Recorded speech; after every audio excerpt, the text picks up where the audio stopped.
Friends അങ്ങനെ ഒരു പാറക്കെട്ടുള്ള മീൻ പിടുത്താണ്. ആ മീൻ പിടുത്തക്കാൻ വേണ്ടി നമ്മളിപ്പോൾ ചെറിയ ഇതാ കണ്ട വൈദപ്പൊടിയിലല്ലേ പിടിക്കുന്നത്, ചെറിയ വൈദപ്പൊടിയിലോട്ടിട്ട്. അപ്പോൾ ഒരു കറിക്കുള്ള ഒരു മീൻ നമുക്ക് ഏകദേശം കിട്ടിയിട്ടുണ്ട്. ഇനി ഒരു ഒന്നിനും കൂടി കിട്ടിക്കഴിഞ്ഞാൽ നമുക്ക് പോകേണ്ട പരിപാടിയിലുള്ളത് ഫ്രണ്ട്സ്. അപ്പോൾ നമ്മൾ മീനിൻ്റെ ചൂണ്ട ഇങ്ങനെ ഇട്ടിട്ട് ബലിക്കേണ്ട പരിപാടിയാണ്. ഇങ്ങനെയാണ് നമ്മൾ പിടിക്കുക. കണ്ടാ ഇതൊരു പുഴമത്തി എന്ന് പറയുന്ന സാധനമായിരുന്നു. അടിപൊളി മത്തി, പുഴമത്തി ഫ്രണ്ട്സ്. ഇതെല്ലാം മൈദക്ക് പിടിക്കുന്നതാണ്.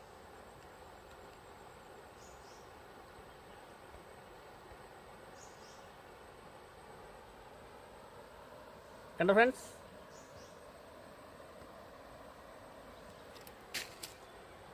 പിടക്കാത് വേണ്ടാതരം പടക്കല്ലോ. ഞാൻ എടുത്തല്ലോ, നോക്കിയാ ഇത്രയും ചത്തുവാ ഉണ്ടല്ലേ. ചോര ചോര പെട്ടെന്ന് മരിച്ചു വന്നൊരു മീനായത്.